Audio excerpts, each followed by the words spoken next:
Okay, let's try and talk some basketball. Welcome back. It is your boy Arnis Weekly, and we are trying to cope with the NBA playoffs.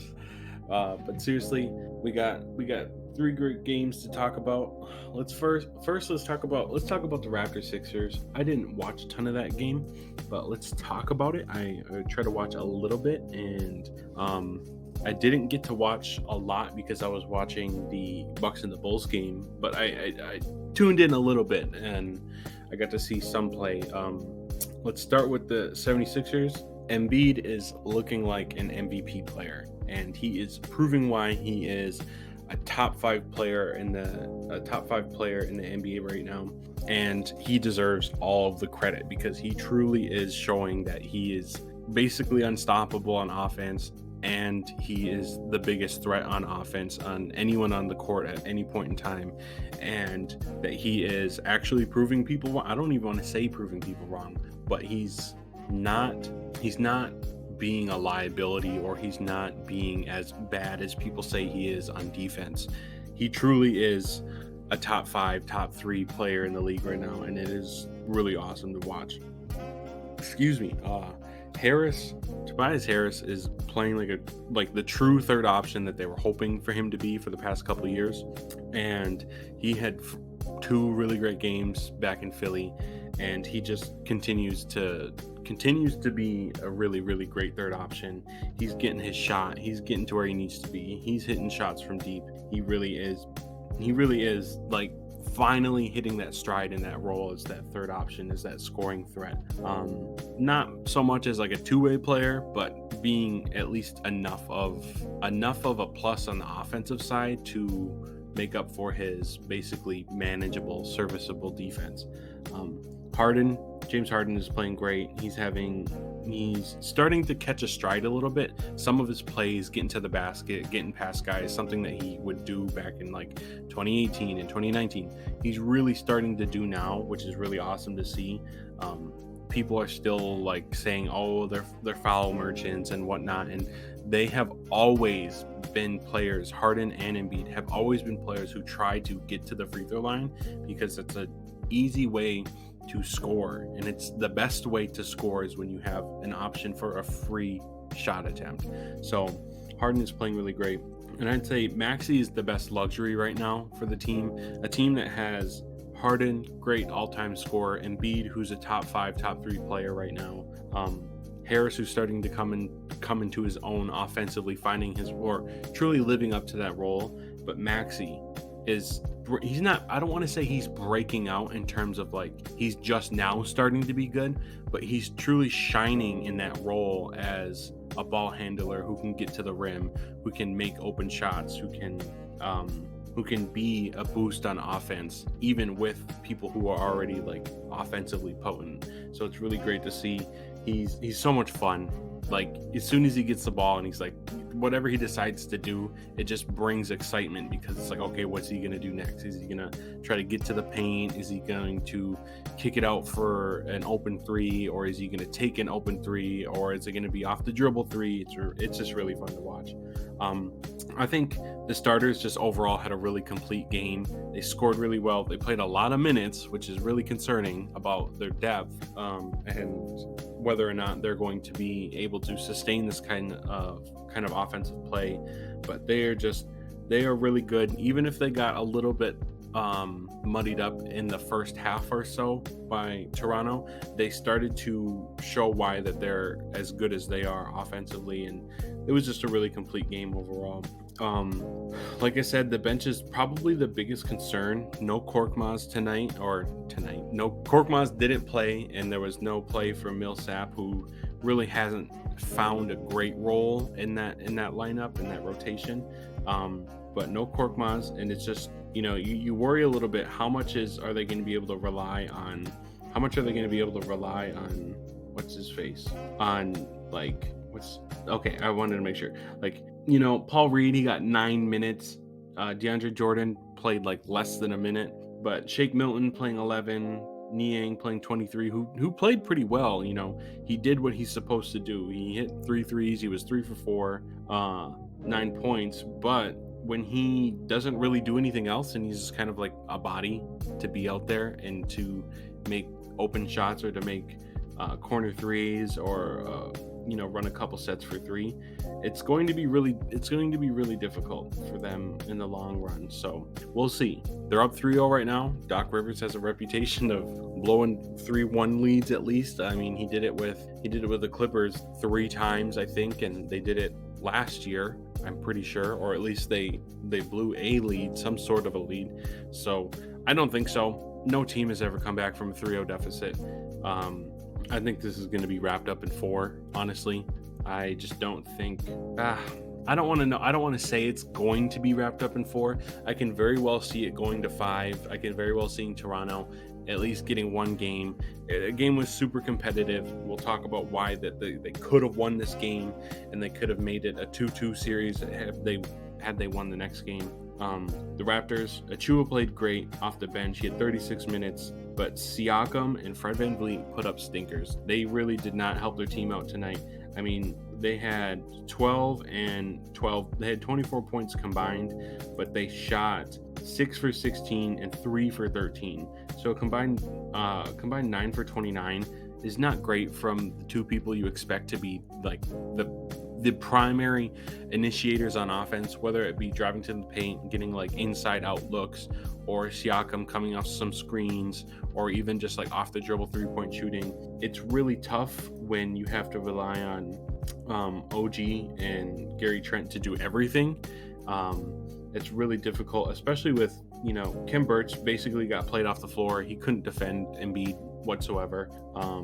It's really difficult, especially when you get into foul trouble too, because then even if you're getting into foul trouble on the defensive end, you start to let that affect your offensive play. So when you start to, you're getting 2 fouls early on, or if you're getting 2 fouls back to back that could have maybe gone either way, you start to let it impact how you're going to attack on the offensive end.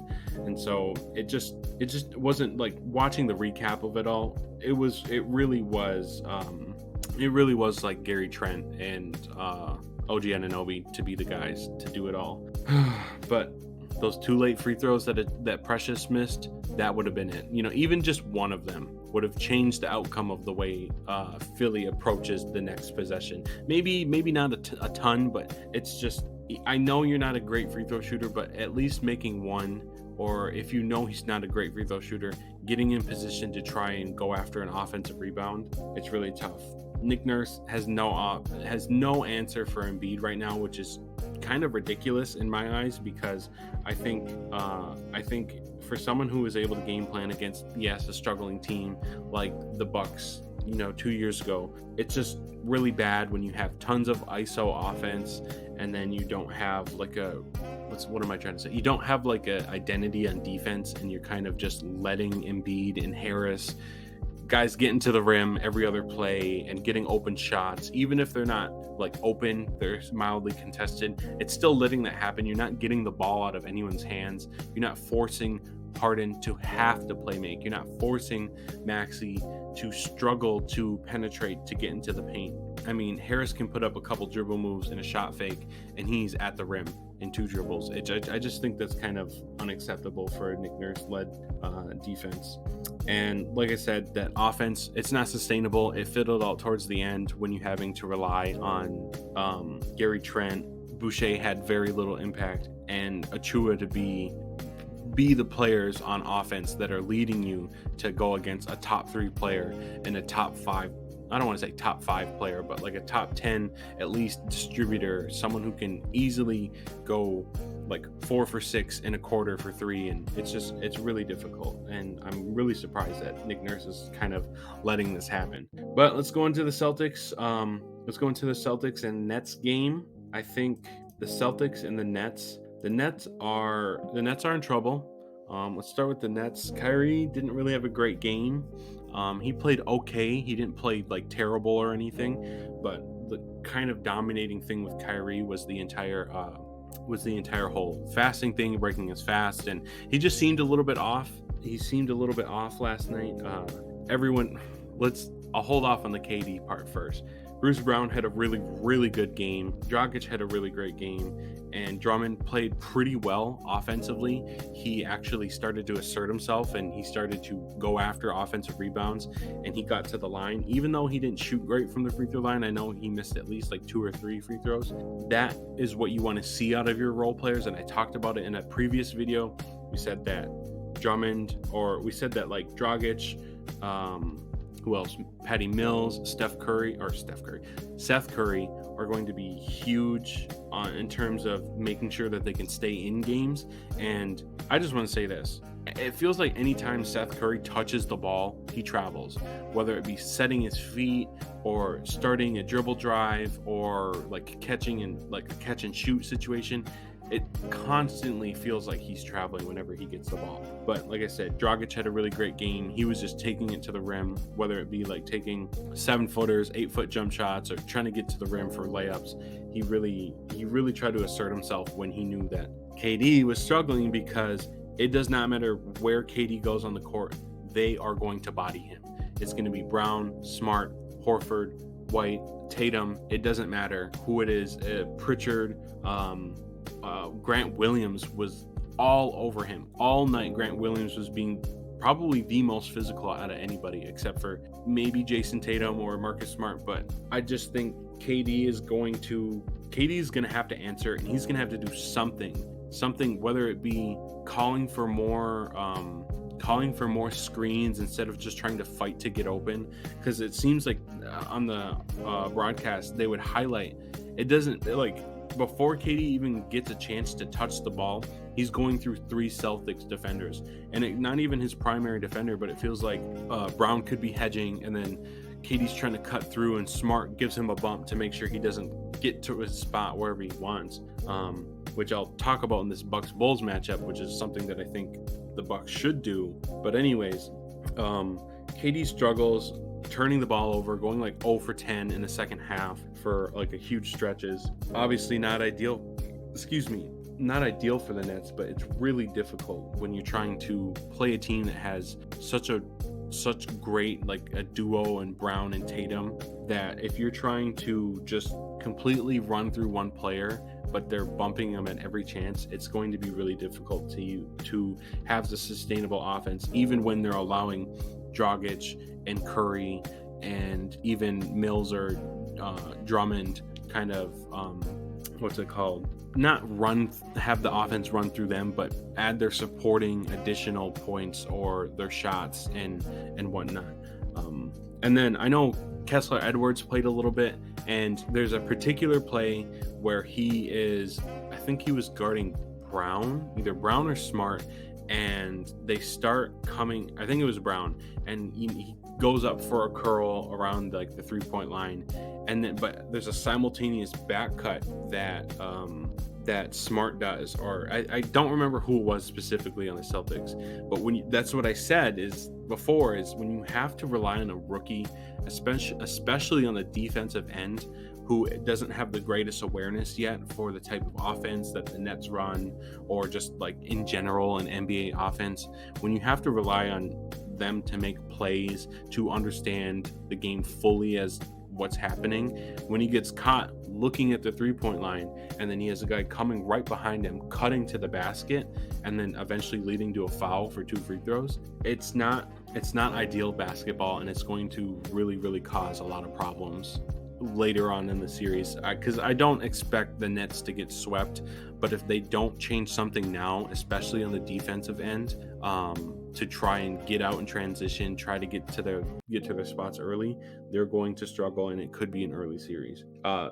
Brown had a great game. He just incredible off the dribble, getting to the rack, defensively hitting big threes. He's really fun to watch. I think Horford is still the X factor. He's still playing like that veteran leader not that they don't have experience, but the type of experience that he has, his calm and collected, taking good shots, making sure that he's having proper spacing. He's in the proper rotations on defense. He is the reason why they've glued so well, especially when they're trying to make a comeback or they're trying to fend off the Nets. I think he's the reason why they've been able to play so well. Tatum played incredible defense on KD whenever he played. He even blocked another one of KD's jump shots. And there was a reporter, I think it was it on Get Up?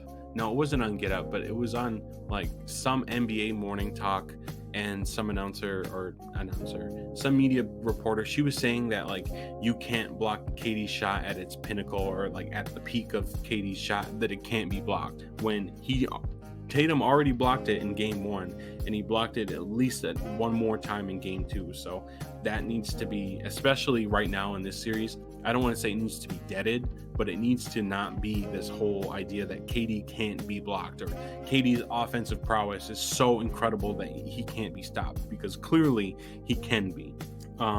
Peyton played really great towards the end of the game, and he got really, really good minutes. And the reason why I think he did, I think is Udoka wanted someone who could handle the ball on offense and was competent enough if he were to get an open look, but someone who wasn't going to try and exert themselves too much and force the ball in or turn the ball over. Even if, and that's the thing, he did at least pretty solid perimeter play, and he got a couple steals, and he's just a physical young guy who can bring his energy, even though he may not be able to be the most impactful player. So I think that's why he got as much play as he did. Smart still played great defensively. I think he played a really, really great game. And he's shown why he's a deep boy, and he had the rogue going in and everything. It was just really awesome. I think they wanted it more, and they made the right plays down the stretch, and they played defense like great defensively. They hit their open shots when they needed to, and they made stops. It was just like a really complete game from the Celtics. And like I said, I think Udoka off the court is the X factor. Horford is the on-court X factor. Udoka being able to put together a really good defensive scheme is truly showing why this team is as elite as they are defensively. You have to have Brown, Smart, Tatum, Horford, like just those four alone are incredible on defense. Two extremely talented wing defenders, on-ball perimeter defenders. You have an like all overall kind of defender and Smart, someone who won't back down to a challenge.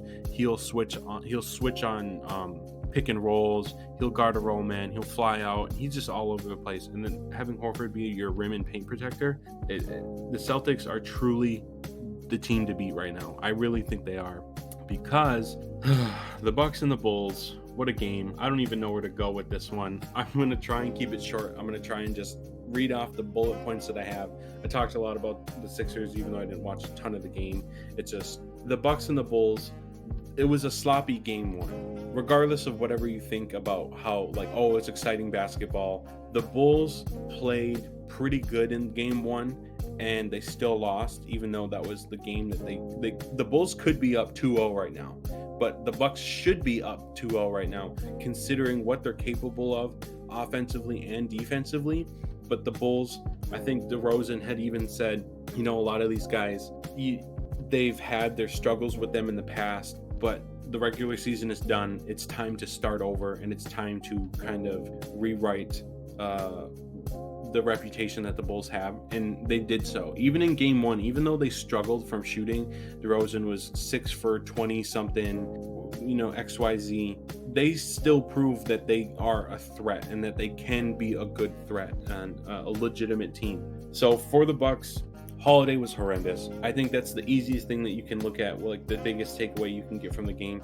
Poor shot selection, missing layups, having ridiculous turnovers, and just kind of being out of character in just an uncharacteristic game for him.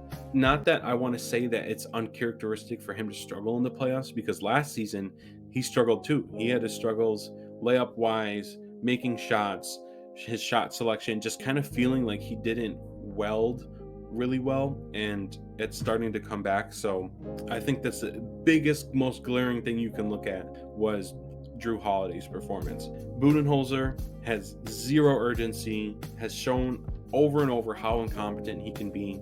No defensive adjustments, no trying to force the ball out of DeRozan's hands. DeRozan was 16 for 31. 16 for 31. Are you serious? Not the 16 made shots point, but 31 shot attempts. I don't understand how you aren't forcing DeRozan to be a playmaker and allowing him to get that many attempts, especially when he makes like five or six shots out of like 8 or 9 shots. How do you not, throw a double at him sooner to get the ball out of his hands? So it just shows that, and especially offensively, having no scheme and just hoping that the team does something offensively is going to be really difficult, especially when you're not stepping up as that leader to rally your guys to start to play good basketball. Bobby has an eye injury. We don't know if he's going to be able to come back. Game 3's tomorrow. I think he'll be okay. He might struggle a little bit, but he should be okay. I personally think that play with Thompson and Bobby going up for that rebound, I think that should have been a foul, just a loose ball foul, but I definitely think it should have been reviewed. And I don't know what it is with the NBA where a guy goes down and like they don't stop the play or whatever, because I know that the way that the game is played is a lot different than any other sport. Maybe you can make the argument for hockey, but when someone goes down with an injury, the play, it just keeps going. They don't stop. They don't make any concern. We don't know what could have happened. He could have, I don't want to say he could have lost an eye and they would have stopped play, but someone could, it doesn't matter. Someone could have a serious injury, and unless the play is dead or the stops, they don't do anything about it. And if that's just how the NBA is, it's just how it is. Maybe it's just the game of basketball, but it's really difficult when you have someone who clearly gets injured, who has blood on the court, on their face, that they could get on other people, which is really dangerous. I think it should have been reviewed for a flagrant. If you watch the play again, they have a lot of contact, and Bobby's right hand is kind of getting up into, or is it his right hand? But he's kind of getting up into Thompson, but there's no Thompson at that point. When you're going up for a rebound, you can't box somebody out while you're going up for a rebound. You can establish a base, but he flails his right hand, but he flails an arm out for no reason, seemingly. And then he gets the ball with his right hand and then brings it in. What's the point of throwing your left hand out if you're not going to review? I don't think it was a dirty play, but I think it's one of those things that in the flow of the game that you should catch unnatural movement like that. Anyways, Middleton's injured. He slipped with like 7 minutes left in the game, and he has a sprained MCL. He's having an MRI. He probably already had it. Haven't been able to look it up yet, but he's out. He might be out for the next 2-3 games. We'll see. It's just really unfortunate, but hopefully he's okay. He started to get the Bucks back into that comeback in the third quarter and whatnot, but it's really sad to seeing a guy go down who was starting to catch their stride. I don't know what was up with Giannis. He was sleepwalking until the third quarter. It seemed like he just didn't have a ton of urgency, but then he suddenly was like, oh damn, we're down 13 points, 14 points. Maybe I need to start asserting myself as a top player in the NBA, one of the top 3 players. He eventually, he had a great stat line, almost had a triple-double, but it was just too little too late, I think. The second quarter is what killed them. They just had really poor shot selection. There was 2 regular jumper, it was 4 jumpers, 2 of them were by Holiday, and he made one of them, but there was a bunch of threes, and they just missed too many free throws. Overall, having early turnovers and then missing 11 free throws, the Bucks, if it wasn't just for that, if you looked at every other stat, it's they have the Bulls beaten basically every other stat. They only have 2 more turnovers, but they have more offensive rebounds, more points off of turnovers, more fast break points. They made just as many threes, but missing 11 free throws when you're shooting 31 of them, that's really, really difficult, and you're going to lose basketball games as a result of that. Again, more incompetence from Budenholzer, just having poor minute allocation. Wes Matthews played a pretty solid game, but when you have Carter, someone who was playing really, really well, especially on the offensive end, and to not turn the ball over, it's really difficult justifying why they're not playing Pat Moore, why they're not playing Grayson Moore, and just allowing Matthews, even though he's okay on defense. But when you have the guy putting up 30 points going into the third, an adjustment needs to be made at that point. Again, like I said, force DeRozan to pass sooner in the play in the half court, and then they gave up too many threes, or they didn't give up too many threes. They shot way too many threes for how much they were going to get out of it. They made 13 threes, but so did Chicago, whereas they're shooting 36 threes, and it's just, they're simply not having a great offensive shot selection, and it shows because it goes from the top down. If you're having Drew shoot a bunch of threes and then you're going to get Lopez to shoot a bunch, even though he played really well, you're just going to set this tone that we're not going to try and hunt a really good shot or try to get to the paint or get to the rim where they had a lot of success. DeRozan, absolute pure mid-range god. It almost seemed like there was nothing you could do. It didn't matter if it was Giannis, if it was Drew, which he did have that block shot in the review, but it just felt like it didn't matter when or where he was going to shoot it. It was going in if it was from the mid-range, and even from three. Caruso is definitely the leader of the team, at least emotionally and defensively. He had a really great game. He had 10 assists. He played really great. Levine got to his spot. He got to the rim basically at will as a true slasher, and off the dribble, he's just really great. Vucevic is the X factor for them, and if they're going to win this series, I think they're going to have to not look to him to orchestrate the offense, but to make those big decisions. Being able to spread the floor and having 3 threes, I think, is what he had. Being able to, not 3 threes, he at least made 1, I know that. He was able to, if they flew out at him because they know he can be a threat from 3, making that extra pass, getting a layup, getting a jump shot, an open look. He is why they went after him, and he just had a really great game. And it seemed like whenever the ball got into his hands, the Bucks were put into a tough decision defensively, and it resulted in a net positive for the Bulls. I don't want to take credit away from Chicago because they ultimately played a great game, but they played an easy game where the Bucks made a bunch of mistakes, obviously as a result of the Bulls forcing them to, but they played a really easy game in terms of they did everything right, and they got where they wanted offensively, they imposed their will defensively, and it was their game. Both sides of the ball, they were really confident, and they forced the Bucks into playing Chicago basketball instead of the away team trying to fight to get a win. I think they forced a lot of turnovers. That second quarter, they just coasted and they jumped up to a big lead. Their free throws, they only missed 1. Even though they only shot 15 free throws, they only missed 1, and that was the difference for them. And they nearly shot 50% overall, and it's just really difficult to lose a game when you play that well. Even though the Bucks could have played that well, it's just Chicago dictated the pace of the game. They dictated defense, they dictated offense, and when you have someone who puts up 41, 44 points or whatever it was, it's really difficult to lose when you're also forcing a bunch of turnovers. 2 other guys go down with injury, and I'm not saying that was the reason why, but when they take advantage of that lack of offensive potential or being on the boards for the rebounds and whatnot, they just played their brand of basketball, and I think the Bucks really suffered for it. So that's all I have. Bit of a longer video, kind of a recap, but hey, had a lot to say. Thanks for watching, and it's been your boy Arnest Weekly, and I will see you again next time. Deuces.